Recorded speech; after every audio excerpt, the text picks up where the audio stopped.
As a senior, I have accomplished so much during my time at Carolina. I have learned so much, met so many new people, and figured out what I want to do next. However, I never expected to use technology like Adobe to better help communicate my research. Being an English and history double major has kept me sheltered from the harsh realities of computer science. Truthfully, I have always been a little insecure about my technological aptitude. This all changed when I enrolled in English 117, arguing on the internet. I heard that we were going to be conducting Twitter research, which heavily appealed to me, an active member of the hockey Twitter community myself. I had no idea where the class was going to go, but I was hooked. At first, the BTS hashtag we chose was too broad. One group member that knew more about the K-pop band suggested we research the recent cancellation of their tour. Hashtag Mott's tour was perfect. Then, we had issues getting enough of our tweets to show up on the Google Sheet. We refreshed and redid our entire sheet in order for it to finally give us a few hundred to work with. Though we experienced some serious bumps in the road with our first project, we were able to persevere through our Google Sheet issues and move on to our conclusions about our data. Another bump in the road. I missed class when we learned how to create graphs. As someone who is self-proclaimed technologically inept, this was not good. I had to figure out the graphs in order to get the information I needed for the blog posting. I rewatched videos, and with a lot of trial and error, I managed to create a few pie charts. Swallowing my anxiety around technology and working through it was a proud moment for me.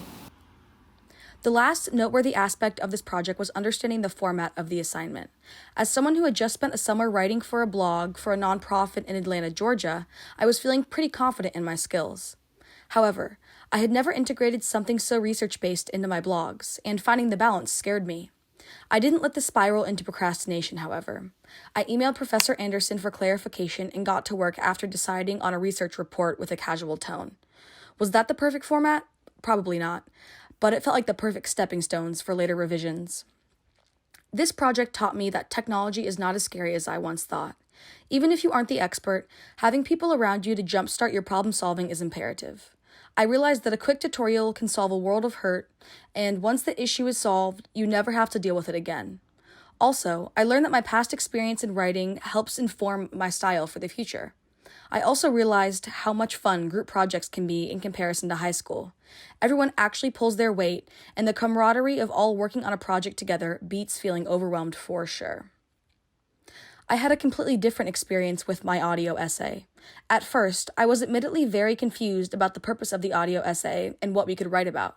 Once I asked a clarifying question in class, Professor Anderson said we could break away from our Twitter assignment and write about anything else. This solved my first problem, what to write about. I emailed Professor Anderson and got the green light. Even though I had the green light and further clarification, I didn't truly understand the assignment as well as we will come to see. I set up my entire script while doing research and went back and later to find clips. The script was a synopsis of Tim Gleason's career with the Carolina Hurricanes and why he was such a great player. I was pretty pleased with the first draft. It was time to turn in our scripts for critique, so I decided that the clips were good enough for now. After getting my feedback, I realized my crucial mistake. The essay was a summary rather than an argument. My peers, along with Professor Anderson, told me that I should include my experience more and make sure this information is feeding a claim. The audio was recorded, the clips were clipped, and it was time to compose. I had already been using Audition from other classes, so it made the most sense to continue with Adobe rather than to learn Audacity.